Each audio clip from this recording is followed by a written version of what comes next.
Family. Everybody's got one of some kind. But the pressure on family is huge these days. How do you know when you're doing a good job as a family or as a parent? And what do you do when demands on your time keep you from being the kind of parent you want to be?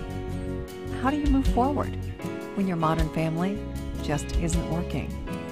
We're all working as hard as we can at raising a family, but sometimes it seems like our capacity isn't quite enough. Your modern family isn't perfect. No family is perfect. But what if God isn't holding up a perfect picture? He's writing a bigger story. What if church and family work together to discover that story? What if God could really use your family, no matter where you're at? Modern families.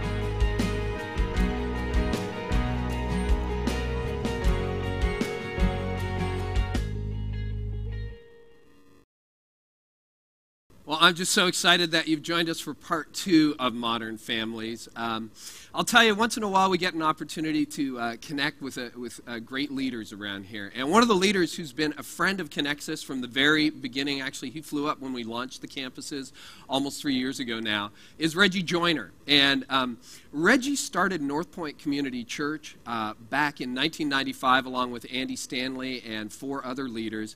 And North Point, we're a strategic partner of North Point at Connexus, just exploded with growth. And one of the things that helped propel North Point to its growth was its innovative family ministry. And Reggie is sort of the architect behind all that. Actually, not only is he the architect behind the family ministry strategy at North Point and the thousands of kids they reach, but he started this little thing on the side a few years ago to help other churches do a better job with family too. And it grew to the point where about 4 years ago, he had 2 large responsibilities on his plate, and about 4 years ago, Reggie left the team at North Point on great terms to pursue the Rethink Group full-time. And the Rethink Group, have you ever heard us talk about Orange and combining the influence of church leaders and family?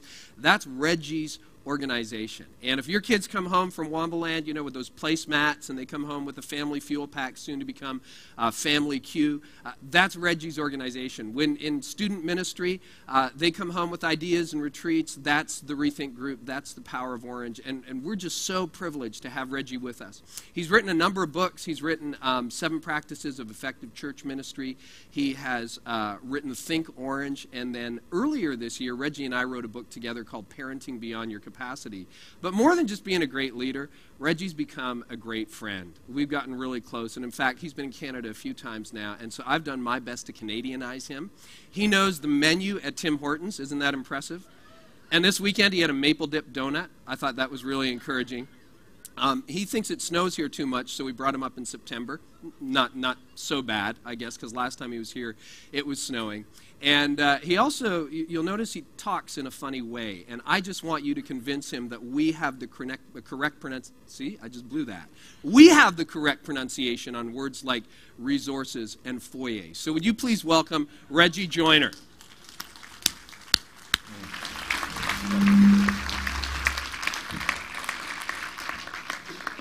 It really is good to be here. I have a lot of great memories and a great relationship with your staff and your team, and honestly, they've become really dear friends.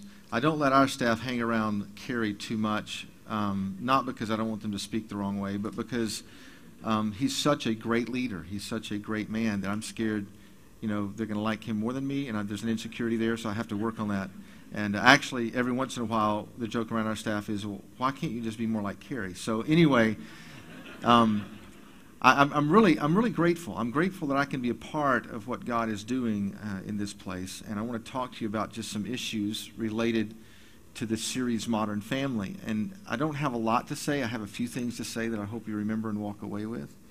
And I just want to ask some questions to get context for us so that we can kind of know who's in the room. If you're here and your parents are preschoolers, kind of raise your hands. And even if you're watching on video, still raise your hand so people around you can kind of see that you're a parent of a preschool and they can pray extra for you. So you do that right now. If you're parents of elementary age children, you have elementary age children, kind of raise your hands and look around the room, okay? And now if you're a parent of teenagers, yeah, let's raise our hands. Yeah, fasting and prayer there. I mean, it's like, okay. And then those of you who have adult children and you're in the room, kind of raise your hands. Okay, good. Now, just to show you the context that this connects to all of us, how many of you in the room have ever had a parent? Raise your hand. Okay.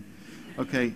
So the bottom line is, when we talk about family, sometimes, we tend to walk in and sit down and go, well, what is this really going to have to do with me?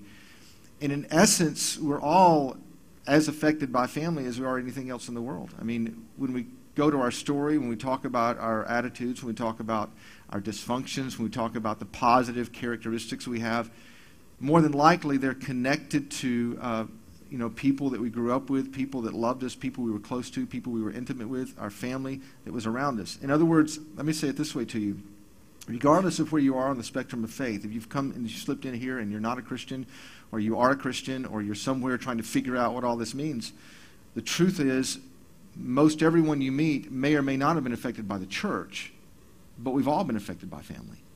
And that's why it's so important that we understand that there is this master design, there is this strategy about how this fits into our life. My wife and I got to experience our 25th wedding anniversary like 2 years ago, and we did her dream trip, which was to go to Greece. And it was just one of these interesting trips.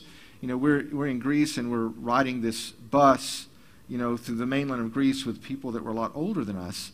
And then there were 3 other people on the trip that were single adults that were riding with us.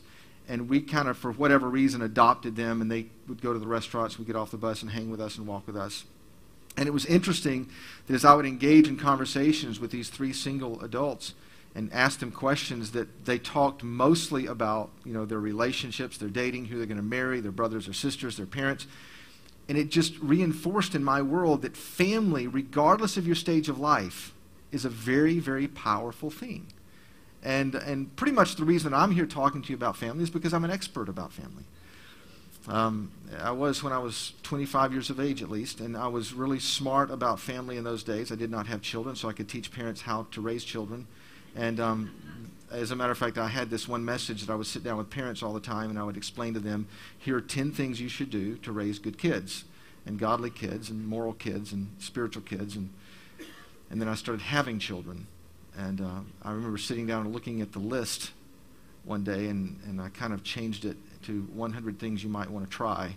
And because I became very aware very, very soon into the process of building a family and having children that I wasn't nearly as smart as I thought I was. I don't know if you've ever been there.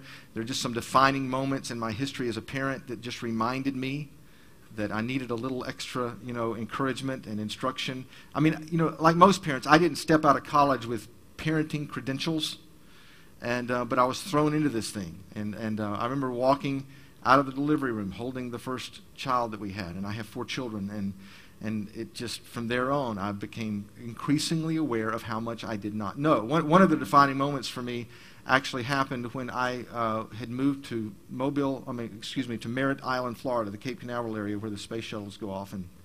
And I had been asked to be on staff at a church to be their married adult director, their family ministry director, to work with their singles all the way to their young families.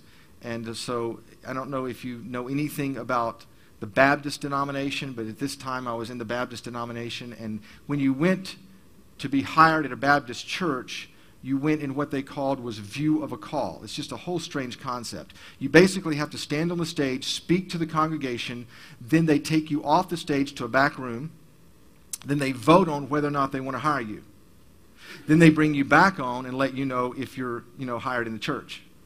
And it's just a weird, weird thing. And so, there's a lot of pressure. I'm speaking to the church. I walk off, come back on. The pastor proudly announces, we've hired you. 80% of the people voted for you. Another 12 voted against you, so you're in. So for the rest of the years you're there, you're always wondering, who are the 12%? You never know who they are, but they're there somewhere. And you're just kind of nervous about the whole process. Well, that Sunday, I'm already nervous. And so, after it's over, we go out to eat to a restaurant, and we go to a place called Jungle Jim's. Nice family restaurant. I did not know when we picked this restaurant to go eat that it was also the restaurant where all the First Baptist members would show up, because it's where they ate every Sunday. And so this waitress, took us and set us right into the middle of the restaurant at a round table. And when people started getting there, you just got to get this scene in your mind. Our table was surrounded by all of these other families that went to the church that we had been at this morning. So I felt like I was in a bubble here with my wife. At the time, I had a 4-year-old and a 2-year-old. We're at this table. I'm the new family ministry director. They're all watching me, so it's kind of like this bubble thing, and you feel the pressure. And my 2-year-old daughter decides that she's got an audience. She loves that. And so she starts doing all these kind of different kind of things at the table. One being that she had this orange drink, and she was making designs on the white tablecloth. And it was just getting a little out of control. I don't know if you've ever felt that as a parent, and you kind of feel like you got to fix this situation. And I'm giving my wife the eye, to say, stop this. People are watching. This is our image. We have this image control thing as leaders and parents sometimes. And so she's trying to do the best job she can to get Hannah to behave, and it's just not working. And so I just decide, I'm going to do the thing that I should do because I'm the man and I'm the family ministry director. And I leaned over and I said something to my 2-year-old daughter that you should never say to a 2-year-old. As a matter of fact, I don't know why in parenting I did some of the things I do. And if you're here and you're, a kid or teenager, just understand that your parents tend to use the tools sometimes on you that their parents used on them, even though they know it didn't work on them. They think somehow it'll work on you. And so in this moment, I reached into my toolbox, and I don't know where this came from. My parents said it to me at some point or something. I don't know. But I looked at my 2-year-old daughter, and I said, if you touch that one more time, you're going to die.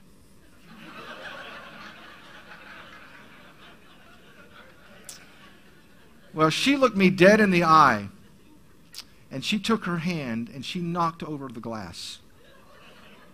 And I picked her up and walked through that First Baptist crowd with her screaming at the top of her lungs, Daddy, please don't kill me.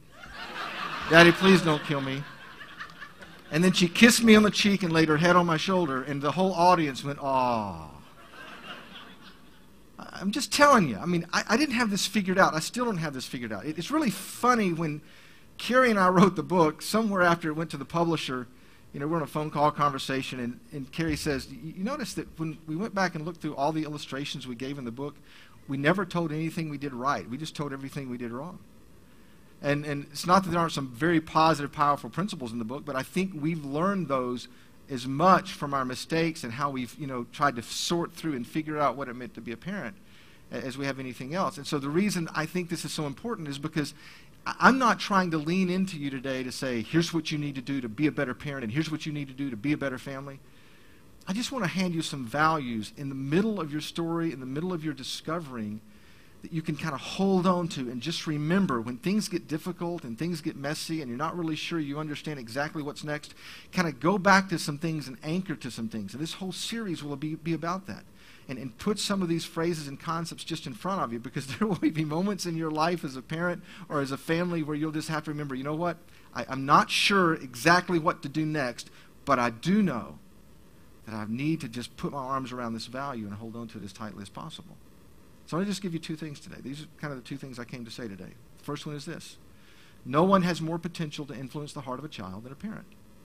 No one has more potential to influence the heart of a child than a parent. It's just kind of the way family is designed. It's the way I think God, intended when he put it all together, that my kids morally, my kids spiritually, your children morally and spiritually would be influenced as much by us, more by us, than anyone else. That simply, surely because of our relationship and the way that's connected, there will be a bond and there will be a connection that we will always have that will be very, very critical and very, very important. And the reason I say that is because it's important to say that here in this room. That as important as this church is, and it is very important, and we'll talk about that in just a second, and as important as the other relationships will be in the lives of your kids, and they will be very important, it's also critical to understand that your relationship with your kids and that dynamic of the home and family is very, very powerful. We have this illustration here, and we use this is kind of our classic illustration so that you'll simply understand that the church, or any organization typically who keeps your kid, will only have a limited number of hours. As important as we feel like the spiritual aspect and dimension is of your children's world, Connexus will have about 40 hours in a given year that we'll spend with your children or your teenagers. After you take out holidays, after you take out sports events, after you take out blended family issues, after you take out snow days. I mean, for you guys, I mean, you'll have maybe about 40 hours in a given year that you'll be able to invest in the heart and life of a kid. And that same fourth grader or fifth grader will spend 400 hours playing video games, and you got 40. This is just important to understand. You have 40 hours to tell them everything they need to know about forgiveness, everything they need to know about grace, everything they need to know about who Christ is and their identity in God. I mean, it's all this stuff. You got about 40 hours in a given year. That's why every one of these hours is so important. That's why I would lean into you and I would say, on the one hand, do not, neglect, I think, the strategic part of coming on a Sunday and hanging out here and helping your kids get connected with other people, because there are about 40 hours in a given year that will be very, very significant. But don't think that these 40 hours, are magical in some way, that they're going to fix, any other issue or the deeper issues in your family and life, because this is just part of the solution, but it's not all the solution. If we don't understand that the 40 is a beginning in some cases, but that there's something much bigger in the terms of family, then we don't get the whole picture. I mean, the church has about 40 hours. I'm going to ask Sarah to come up here with me for just a second to illustrate what I mean by this. The church has 40 hours. But you know how many hours you as a family have in a given year? This is just, when you see this physically and visibly, I just want it to create this picture for you. Because the church has about 40 hours in a given year. You have about 3,000 hours in a given year as family. This is why parents have the kind of potential they have to influence the hearts and lives of their kids. I mean, if I was simply a businessman looking at this scenario and thinking in terms of influence, it would not make sense to me to only leverage this influence in the life of a teenager, the life of a kid. I would understand that my best effort at leveraging this kind of influence would get me limited potential in their lives. And that somewhere along the line, this isn't only about the church and the church's time, but this is also about the time that the family has. And that a smart church, a smart organization, a smart parent, a smart leader in the church will understand and believe that the best effort will be an effort that combines these two entities. The strategy of the church and the strategy of the family. That's why even a series like this is so critical and so important, because I think over and over and over again, in an interesting kind of way, the staff here is going to be saying to you, this isn't just about the church's influence in the lives of your kids, it's about your influence as parents in the life of your kids too, and both are important and both are necessary. The reason we use the symbol orange is really simple. We want everyone to have a visible way of remembering that this really is about a partnership. You've got the light of the church. The church is called to illuminate, to a generation who God is. You have the heart of family, unconditional love. When you take the light of the church and the heart of the family, you put them together, you have orange. So what would happen if the church really acted like the families should be partners, and families really acted like the church should be partners, and we started working on this together? That's why we use the color orange all the time, just as a symbol. And regardless of your athletic allegiance to any kind of team, it has nothing to do with that. It's just a symbol of two combined influences. Two combined influences make a greater impact than just two influences. What happens at your house is more critical sometimes than we imagine and we think about on a daily basis. I have a lot of interesting stories I could tell you about the political world of America.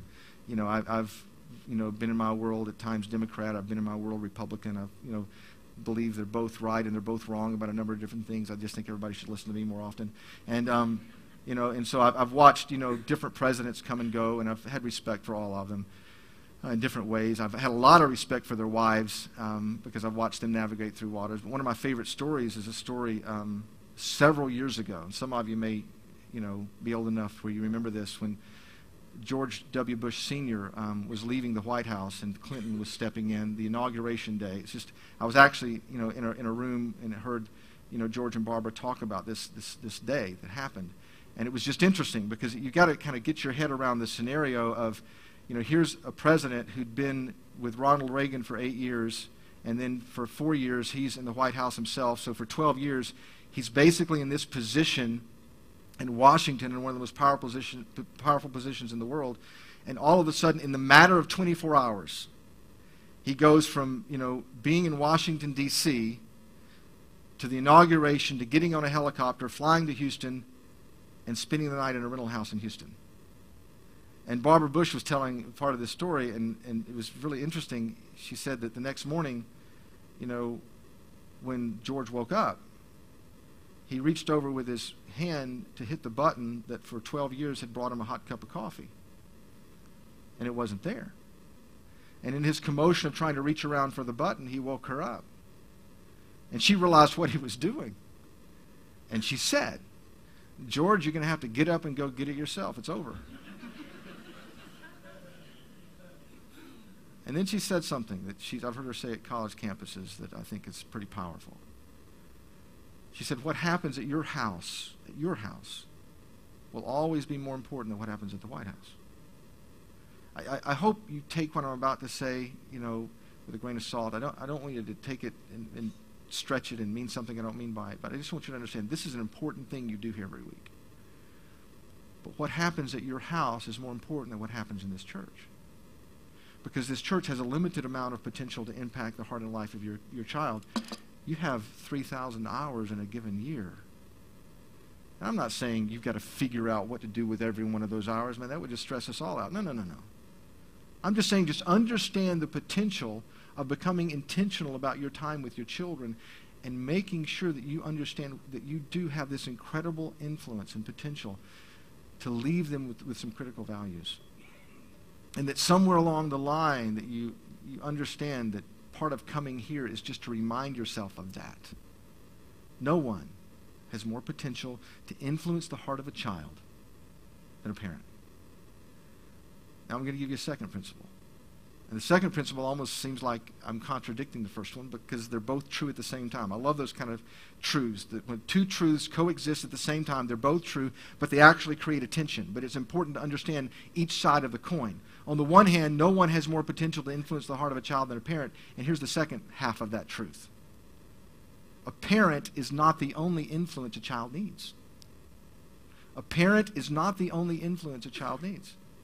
If you could somehow, as leaders and as parents, reach your head around this idea that parents have this unbelievable potential to influence a child, and yet at the same time, as a child moves through those stages of life and as they move toward independence, other adults in their life become as important, if not more important, at different stages than even the parent. That both of these truths exist at the same amount of time. And here's the point.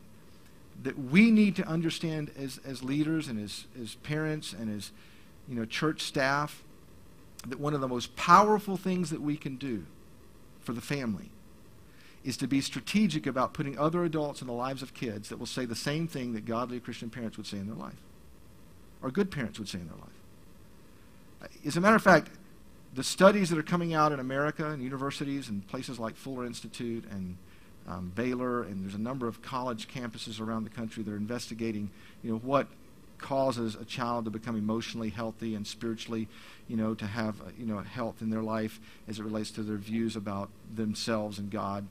They're discovering that the families and the churches who are intentional about seeing that there are 3 or 4 coaches or mentors in the lives of kids before they ever walk away from the church, that those kids have a better chance of having a mobilized faith, being emotionally healthy, than kids who don't. What I'm suggesting, what I'm saying is that some of you in this room need to understand that your role in the life of a son or daughter that might be someone else's son or daughter is a very critical role. And that if you're a parent in this room, that you become more intentional about inviting other adults in the lives of your kids that will say the same kinds of things that you would say. This is just a huge principle. On the one hand, I have this unbelievable potential. On the other hand, as my kids move through the stages of life, I should become increasingly aware of the fact that they need other influences and adults in their life. I don't know how many of you raised hands a while ago and said you're parents of a teenager, but if you're a parent of a teenager, you understand this. Because when your kids were young, isn't it interesting how we go through stages in parenting? When my kids were really, really small and they were preschool, and I had these kind of dreams that, one would be a pro athlete and let me retire early and, find the cure of cancer, and you have these grandiose, you dream a lot, and as your kids move into the elementary ages and toward middle school and things become complicated and you start trying to figure out, what's really going on, and you want to make sure that they don't make the wrong mistakes, and you're checking their pockets and doing criminal background checks on their friends. You're just doing all this kind of stuff because it's important. And I say that's the stage we kind of worry a lot as parents. And then our kids become teenagers. and they start moving toward independence like fast. And that's the stage where we're just extremely confused, and we drink a lot. And so, I mean, it's just, and so we get to these stages. I'm just kidding.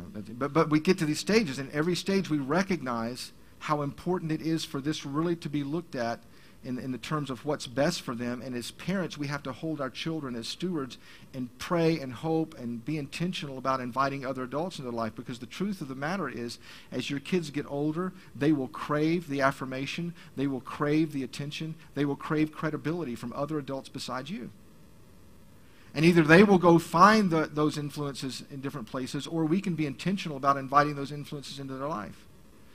That's why a church like this is so critical. And when we say widen the circle, we're talking about inviting other adults into the lives of your kids that will have the kind of influence that we want them to have, that our children will need as they move toward adulthood. And now, I know this is true. I used to think when my kids were young, they would never need anybody but me. Why would they need anybody but me? You've met me. Why would they need anybody but me?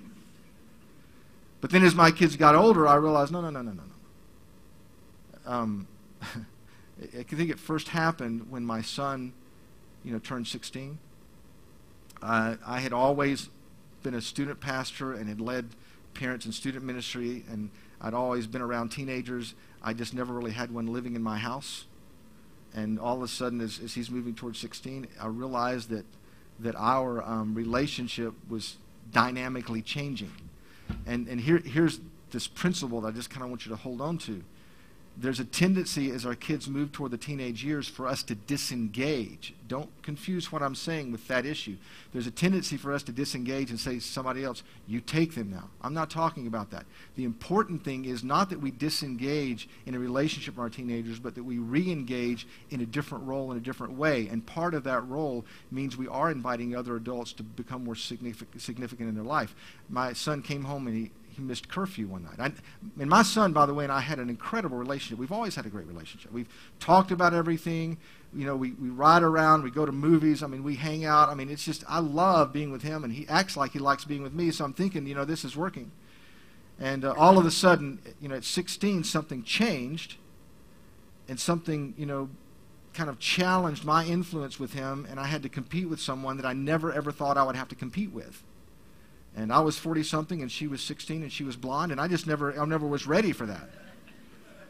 And when he missed curfew and he came home late one night, I'm sitting in the basement waiting for him, and he comes out of the basement, and I said, here's the deal. RP, we got to talk about this. He says, what do you mean? I said, well, you missed curfew tonight, and I need to know what's going on. He says, Dad, I don't want to talk about it. I know your child's never said that to you, but he said, Dad, I don't want to talk about it. And I said, well, you don't understand. We're going to talk about it. And we're going to talk about it for one simple reason.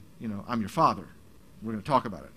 You're my son. And he said, Dad, you don't understand. The reason I don't want to talk about it is because you're my father and I'm your son. And I took it personal, so much that I showed up at Andy Stanley's office the next day, and I said to Andy, here's the deal. I said, Reggie Paul came home late last night, and I told him, he needed to talk to me about it, and we've always talked about everything. And he's telling me he doesn't want to talk to me about this. What do I do? And Andy, with his spiritual gift of mercy, looks at me and he says, well, Reggie, did you talk to your dad about everything? And I said, no, but what does that have to do with anything? So anyway, I went home, that afternoon. I talked to Reggie Paul. I said, here's the deal. I talked to Andy today, and Andy didn't talk to his parents about everything. So here's the deal. If you're not going to talk to me about this, then here's my question for you. Who are you going to talk to? I just need to know who you're going to talk to. And he immediately said, oh, Dad, that's easy. I'll go talk to Kevin. And as soon as he said Kevin, I went, okay, that's great. That's perfect. Because, Kevin had been in our student ministry. I knew Kevin. Kevin knew all the dirt on our family, and Kevin was a safe place. I knew Kevin would say the kind of things I would say. I'm thinking, that's great. Go talk to Kevin. And it was just this great moment, and Kevin became a part of navigating through, that part of the process in our lives, and it was just, I remember the gift. But here's the point I want to make. If we backed up to that point, and imagine I'm sitting in the basement with him, and I say to Reggie Paul, okay, yeah, but if you're not going to talk to me, who are you going to talk to? What if he had said in that moment, well, Dad, I don't know. I don't know who I'm going to talk to. Our only option at that moment would have been to get a counselor who didn't really know us, to spend 30 minutes a week and a lot of money.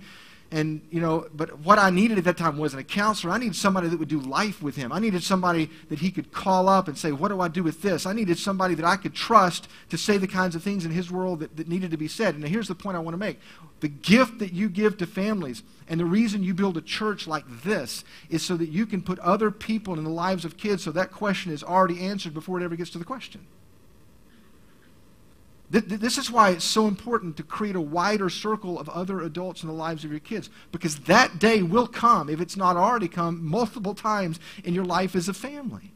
And as kids, we just need to make sure there are other adults in their life. I mean, again, the reason Reggie Paul said, I'm not going to tell you because you're my father, isn't because he's like, you make the rules and I don't want to get in trouble and I can't tell you because I did something bad. No, let me tell you what he was saying. What he was saying was, there's a different kind of objectivity that I need right now that as a parent, you're so close to me, I'm not sure you can give me.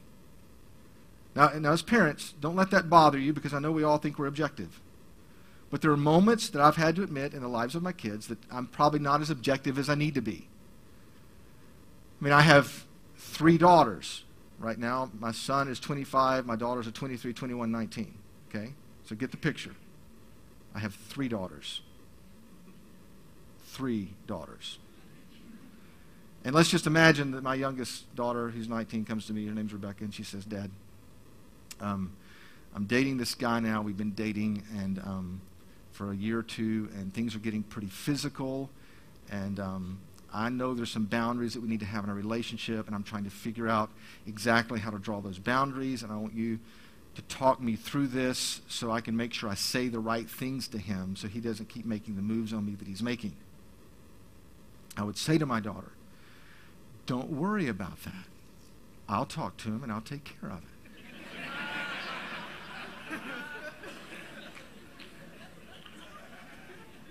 No, at this moment in her life, she needs someone with a different kind of objectivity and who doesn't own weapons to sit down with this guy and talk with him. I mean, it's just amazing, and I hope you understand what we're saying with this. It's so powerful to create, a different kind of mindset where there really is a sense of a community of faith where everyone feels responsible for the next generation and your sons and daughters. And the greatest gift that can be given to you as parents is that kind of community where there are other adults who have a vested interest in your children, because they will say things sometimes that you have said for years, and your sons and daughters will hear it in a different way. I mean, I can't count the times I've been riding down the road with, one of my sons or one of my daughters, and they would say, well, Carrie said this, or Kevin said this, or Andy said this, or, some of their small group leaders, said this, and I'll be thinking, well, I've been saying that for 16 years. But they heard it in a different way because it was from someone else. This is just such an important principle. No one has more potential to influence the heart and life of your son and daughter than you do as a parent. But the second part of that is true, too. A parent is not the only influence a child needs. And we've got to become intentional about widening a circle and creating a different kind of concept where we all own this collectively and that we're all fighting for their relationships with their parents, with God, and the critical issues and these values that we're talking about. And that sons and daughters and boys and girls and teenagers and students and even college guys and girls, they understand there's a community and a safe place they can go where there's belonging and where there are people who believe in them, besides just the people who are supposed to believe in because they have to love them unconditionally.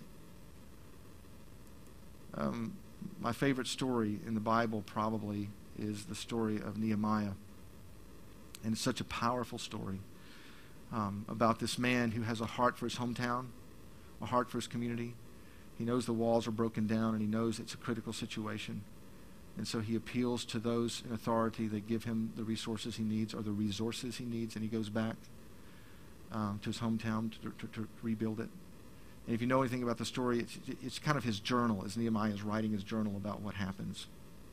And the people of God were living in disgrace. And I think what that means, or what that meant to Nehemiah, and there's a few little indicators in the story about this, is that he was concerned about God's reputation, and he was concerned about his people and his community, and that ultimately there was a generation who was living in a city with the walls broken down, who their story was not what it was meant to be and was not what it should be, and it needed to be restored and it needed to be redeemed.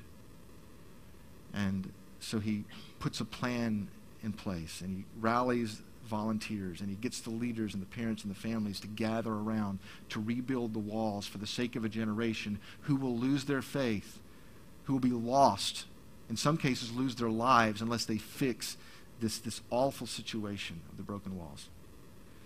And there's one part of the story that I kind of want to leave you with. I always think about when I think about the idea of family and why we do this and what this is about. But it happened halfway through the building of the wall. It's like building a church. It's like doing anything that we tend to do sometimes. We start off with this great momentum. We're really excited, and everything's going like it should. And at some point in the process, we get tired. A lot of times about halfway through, we get discouraged. And the true story in Nehemiah was that they got about halfway through the building of the wall, and there was some murmuring, and there were some disheartened people. And in the middle of that, Sanballat, the enemy, knew their morale was down, and he began to threaten and attack. So everything started working against the fact that the wall would be completed, and people were getting discouraged. And I think Nehemiah, about halfway through the book, realizes all's about to be lost, and all the effort they've done up to this point is going to be for nothing, because they're not going to finish it. And he does something amazing. He does something that if I could somehow do this with you for just a couple of minutes, I wish you would understand and never forget. He stands in front of the people, and he requires them to do something, and he does something with them that makes it crystal clear why they need to finish and build, and why they need to fight for their sons and daughters, what's really at stake. And I want to take you into that journal for just a couple minutes and show you this. It's found in Nehemiah, and look at this passage right here. Therefore I stationed some of the people behind the lowest points of the wall at the exposed places, posting them by families. Notice that phrase, posting them by families. In the exposed places, the places that hadn't been completed, the places that hadn't been built up. He posted them by families with their swords and spears and bows. And now look at this. He looked things over, and he stood up and he said to the nobles, the officials, and the rest of the people, don't be afraid of the enemy. Now don't miss this. Remember the Lord who is great and awesome, and fight for your brothers, your sons and your daughters, and your wives and your homes. In the middle of rebuilding the walls, when morale was down and an enemy was threatening, he did something amazing as a leader. He put the families in the exposed places of the walls, and then he said, I want you to understand what the real battle is about here. I want you to understand, if we don't build this wall, if we don't finish this, if we don't win this, what will really be lost? What's at stake here? It's not the faceless, nameless generation that exists. No, this is about your sons, it's about your daughters, it's about your homes. And you need to stand here today to fight for your sons and your daughters and your homes. He leans into an adult population, and he reminds them what's at stake if we don't do that. You see, I have this sneaky suspicion that's what we're called to do with each other from time to time. That's why I'm here. That's why you're doing this series. That's why it's so important that we lean into each other as friends, as associates, as people who care about each other every once in a while, and we just say, listen, you got to stand at the exposed places, and you got to fight for your sons and your daughters, and you got to fight for your wives and your homes. This really is about fighting for their relationship with God and fighting for your relationship with them. And we've got to make sure that we don't quit, we don't get tired, we don't get discouraged, because too much is at stake. A few years ago, I was standing with my youngest daughter in her bedroom. She was 7th grade, and we were having a discussion, kind of loudly. And she's a 7th grader at the time. She was the last of several children. So she has learned how to survive with some amazing verbal skills, if you understand what I'm saying. So as well as I think I can sometimes communicate something, she's 5 times better, and I have a hard time managing a conversation with her sometimes, and because she's really good. And so I'm trying to get her to see something that I'm trying to explain, and I don't know if you've ever been in that situation. I've got, every sociology book I can find, the Bible, the encyclopedia, the dictionary, they all agree with me, and she still doesn't see what I'm saying. And so at this one moment in the heat of the conversation, all fairness to her, there was an issue going on in her life that I really wasn't paying attention to and I had not been listening about. But in the middle of this conversation, as a defense mechanism, she does what she's so good at doing, and she takes a verbal shot at me. It's one of those moments in your life where your child says something to you you can never imagine one of your own children saying. It was like, I didn't know what to say. I didn't have a comeback. I couldn't believe she said it.